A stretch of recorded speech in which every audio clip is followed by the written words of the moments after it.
তিনি বলেছেন আমি সম্বর্ধনা নেব না। আমরা জিজ্ঞেস করলাম কেন? ওনার জবাব ছিল সম্বর্ধনার ব্যাপারটা এরকম যে সবাই খালি প্রশংসা করে, এত প্রশংসা সবার জন্য তো আবার যাওয়ার দরকার নেই। আমি হয়তো প্রশংসার যোগ্য, সেই জন্য তো নোবেল প্রাইজ পেয়েছি, এরপরে প্রশংসা শুনতে যাব কেন? আমরা ওটা দিতে পারিনি। যদিও ধরেন আজকে অনেকগুলো বছর পরে দেখা যাচ্ছে ডক্টর ইউনূসকে নিয়ে প্রচুর সমালোচনা হচ্ছে। দায়িত্ব যখন পেয়েছেন তারপরে সবাই খুবই খুশি, এত বড় একটা মানুষ দেশের শাসনভার গ্রহণ করেছেন, কিন্তু 14 মাস পরে সবাই বলছে ও তো কিছুই করতে পারছে না, দেশই চালাতে পারে না। জীবন বড় কঠিন। ওই যে প্যাট্রিয়ট কবিতা পড়েছিলাম আমরা আমাদের ইন্টারমিডিয়েট বা অনার্সের প্রথমে, Das I enter Das I go. আমি এইভাবেই ঢুকি, এইভাবে আসি এবং এইভাবেই যাই। আসি যখন তখন ফুলের মালা নিয়ে, যাই যখন তখন জুতার মালা না হলেও অনেক গানই গলায় বেঁধে বেঁধে চলে যায়। 1 নভেম্বর আমার জন্মদিন না।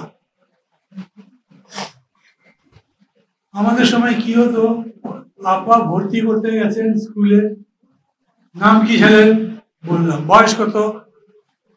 হেডমাস্টার সাহেব তাকে বললো এত বয়স হবে? মনে হয় না, ভুল বলছো তুমি। আমার বাপকে বললো, না ওই দিনই তো জন্মছবিতে লিখে রেখেছি। না না হতেই পারে, কবে বলো? তো আমার পিতা বললেন যে এত তারিখে তার জন্ম। হেডমাস্টার বললেন না না ওইটা না, ওর জন্ম 51 সালে 1 নভেম্বর, এটা লেখো। আপনার কি করবে, ভর্তি করাতে হবে তো, ওইটাই লিখে দিয়েছে এবং এটাই আমার সার্টিফিকেট এইজ।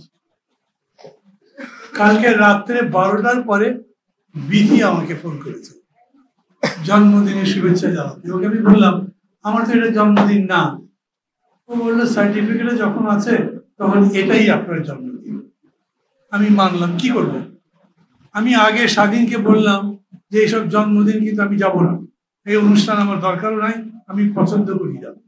তখন আমার মনে হলো মোহাম্মদ আলী জিন্না সবাই চেনেন, পাকিস্তান মুসলিম লীগের প্রেসিডেন্ট ছিলেন, জীবনে নামাজি পড়ে না, ও কোনো নামাজি বিশ্বাসও করতো না, আপাদ মস্তক একটা সেকুলার লোক ছিল, হিন্দু মুসলিম মিলনের অগ্রদূত ছিল, হিন্দু মুসলমানের মিলনের জন্য 14 দফা দাবি পেশ করেছিল, সেই লোক মুসলিম লীগের প্রেসিডেন্ট।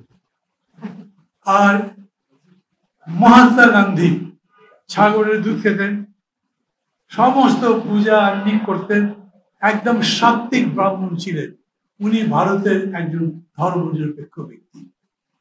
রাজনীতিবিদদের কপালে দুর্ভাগ্য, ওই মানুষটা কেমন, সত্যি সত্যি কেমন ভেতরে, ওইটা ইতিহাসে সবসময় আসে না, বরঞ্চ মানুষটাকে সবাই কিভাবে জানে ওইটা আসে।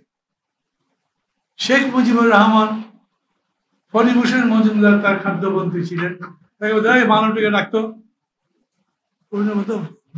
মানব বললেন মানব তো গাল কয়, না না ও মালন হলো ভালো মালন, হিন্দু বলতো না, মানে উনি হিন্দু দেখতেও পারতেন না।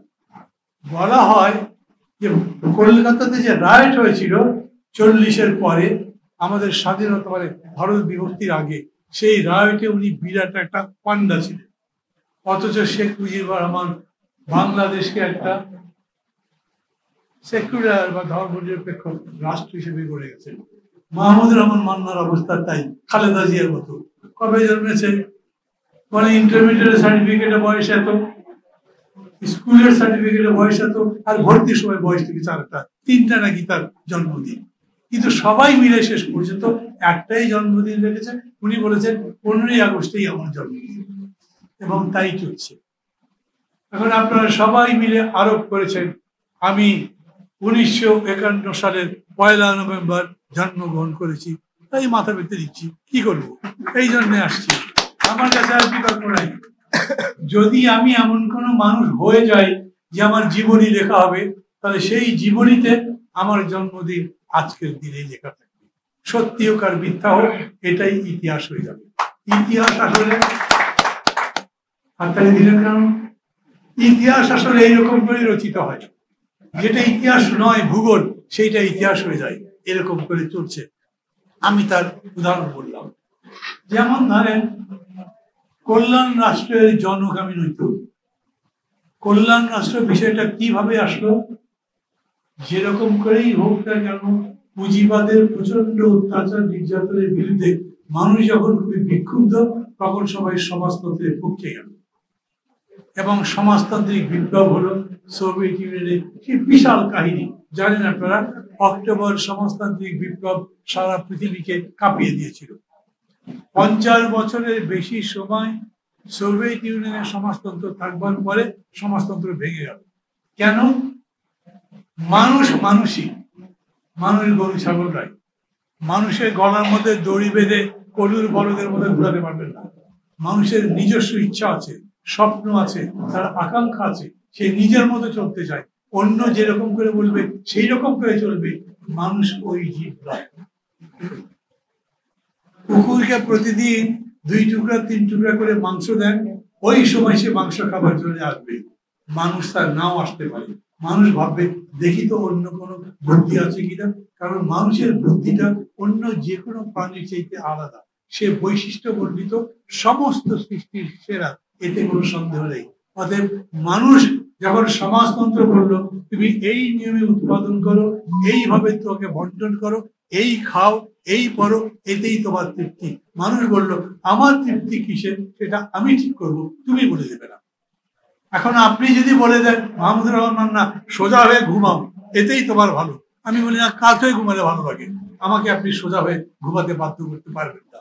মানুষের এই বৈশিষ্ট্যের কারণে শেষ পর্যন্ত সমাজতন্ত্র চললো না। তাহলে কি চলবে? পুঁজিবাদ চলবে, অত্যাচার, নির্যাতন, শোষণ। সেই সময় প্রধানত পশ্চিমা একজন দার্শনিক গলব্রেথ, উনি তার এই ওয়েলফেয়ার স্টেটের ধারণা দিয়েছেন। যিনি বললেন যে সবচাইতে বেশি উৎপাদন করতে হবে, আর সেই উৎপাদনের সবচাইতে ভালো সুষম বন্টন করতে হবে। তার মানে উৎপাদনের সময়ও খেয়াল করতে হবে যাতে আমি বেশি টার্গেট অ্যাচিভ করতে পারি, আর বন্টনের সময় খেয়াল করতে হবে কেউ যেন বঞ্চিত না হয়। এই জন্যে এটাকে উনি নাম দিলেন একটা কল্যাণধর্মী অর্থনীতি। যে রাষ্ট্র এই নিয়ম মেনে চলবে তাকে একটা কল্যাণ রাষ্ট্র বলা হবে। আমার জীবনের বিষয়টা এরকম যে অক্টোবর বিপ্লব যখন ধ্বংস হয়ে গেল, সোভিয়েত ইউনিয়ন ভেঙে গেল, পূর্ব ইউরোপের সমস্ত সমাজতান্ত্রিক দেশগুলো শেষ হয়ে গেল, তখন আমি একজন সমাজতন্ত্রের আন্তরিক বিশ্বাসী মানুষ ভাবলাম তাহলে আমি কোন দিকে যাব, আমার রাজনীতি কি হবে। ভাবতে ভাবতে আমি কল্যাণ রাষ্ট্রের এই চিন্তার মধ্যে এলাম এবং এটার কথা বলতে লাগলাম। আমি প্রবক্তা নই, আমি এটা শিখেছি, আমি এটার ছাত্র, এবং আমি কল্যাণ রাষ্ট্রকে আমার মতো করে বোঝার চেষ্টা করছি। একটা জিনিস খেয়াল করবেন, যে জিনিস আপনি শিখেছেন সেটা ইংল্যান্ডে যেরকম করে প্রয়োগ করতে পারবেন, একইভাবে জাপানে প্রয়োগ করতে পারবেন না। জাপানে যেরকম করে প্রয়োগ করতে পারবেন, ঠিক একই রকম করে বাংলাদেশে প্রয়োগ করতে পারবেন না। একই ওষুধ বাংলাদেশে একটা নাম, থাইল্যান্ডে আর একটা নাম। একই রকম ওষুধ বাংলাদেশের মানুষের উপরে একরকম কাজ করে, লন্ডনের লোকের উপরে আর এক রকম কাজ করে। এটা পরিবেশের কারণে হয়, প্রাকৃতিক অবস্থার কারণে হয়। প্রত্যেকটাই বলা হয় in the concrete analysis of the concrete situation, অর্থাৎ একেবারে বাস্তব পরিস্থিতির বিশ্লেষণ করে যেটা ঠিক সেইটা করা উচিত। আমরা এত কাজ করি কেন বলেন? আমাদের লক্ষ্য জীবনে একটাই, আমরা সুখে থাকতে চাই। এগ্রি করেন? সুখ চাই। আমি অযথা ঝগড়া টগড়া করতে চাই না, কেউ চায় না, কেউ যুদ্ধ বিগ্রহ চায় না, অযথা একটা আন্দোলন করি চায় না, মিছিল করতে খুব ভালো লাগে, এগুলো বাজে কথা। প্রচন্ড গরমের মধ্যে মিছিল করতে ভালো লাগে না। কিন্তু যখন এমন হয় যে আমি কথাটা বলবার তো জায়গায় পাচ্ছি না, তখন রাস্তায় বেরিয়ে পড়লাম, তখন চিৎকার করে করে আমার দাবির কথা বলতে পারলাম, ওর নাম মিছিল। এরকম করে আন্দোলন শুরু হয়, আমরা ওই জন্য আন্দোলন করি। কিন্তু খেয়াল করবেন, দিন শেষে আমি শান্তি চাই, দিন শেষে আমি সুখ চাই, দিন শেষে আমি নীড়ে ফিরে যেতে চাই। প্রত্যেকটা প্রাণী, পশু পাখি যেরকম সন্ধ্যার পরে ঘরে যায়, একটা কোনো রকমের কষ্ট করে বাড়ি বাঁধে, সেই বাড়ির মধ্যে গিয়ে ঘুমাতে চায়। মানুষও বাড়ি বাঁধে, নাহলে বাড়ি বানাবার দরকার কি? কষ্ট তো, টাকাও বেশি লাগে, কিন্তু বাড়িটা হয় আমার সবচাইতে শান্তির জায়গা, সবচাইতে বড় সেন্টার। তার মানে মানুষ শান্তি খোঁজে, আমিও তাই চাই।